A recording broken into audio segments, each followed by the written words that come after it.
About a quarter after the top of the hour, Israeli troops are pushing into southern Lebanon again today, and our next guest is very familiar with that area. Hesky is a reservist with the Israeli Defense Force. He's also a paratrooper in Lebanon in the early 90s. He was doing that work and joins us right now in studio. Morning. Hesky, we understand that the Special Forces is doing some important work on the ground right now inside Lebanon. How familiar are the Israeli Special Ops with what is on the ground there?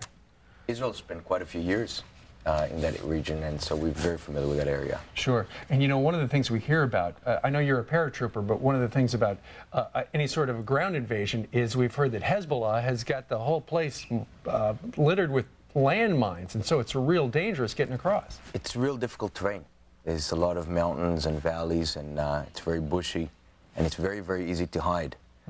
So it makes it quite difficult for any ground force to walk in. When you heard yesterday, like we did, that there was a border incursion, the Israelis went over there, and then 2 soldiers lost their lives and others were wounded, what do you think, how quick are the commanders in the field to adjust their tactics? They're the best in the world. I mean, that's what they're trained to do. When things change, they change with it. Because they were ambushed yesterday. It's something that we're very well trained to deal with. Sometimes it doesn't go as well as we'd like it to.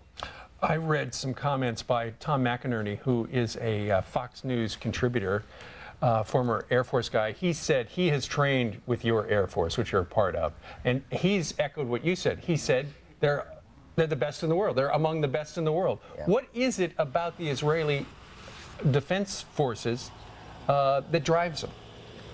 One, we're not so far away from home. That's right. So we're protecting our houses, our friends, our neighbors, our family. I mean, that's part of the drive. The other part is that we're unfortunately very experienced. We prefer not to have that experience, but a lot of us have seen battle, not just in the movies. It's not a job. It's about survival. It is. I understand, just from reading the comments from some of the soldiers over there, that the military really wanted to go in ever since you guys left, and have gotten those daily rocket attacks, almost daily, from Hezbollah. There's been a thirst to settle this once and for all. I think the whole country wants to settle it once and for all. We have no land claims from Lebanon. There's no reason for their provocation, so it's time to do this. What do you make, Hesky, of some in the international community say that Israel has overreacted disproportionately? You know, the Hezbollah shoots over some little rockets and the Israeli army comes and crushes them. We always hear that. Israel is always responding disproportionately according to the world community. And yet I'm not sure which other army would have done a nicer job. I mean, we really have to watch out for civilian lives. We're told very implicitly how important civilian lives are, and we do our best. Will this operation be successful without ground forces? I mean, ground forces are being used, so obviously it cannot be completely successful without ground forces. I mean, they're right now in the field. So they said there's between 15 and 20 small units working their way through Lebanon. The big question is whether there would be a full-out ground invasion.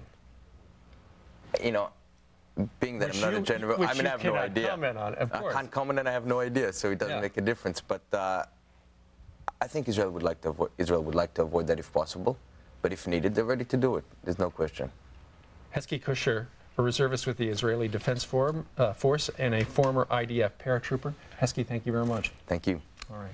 18 minutes now after the top of the hour on this busy Fox.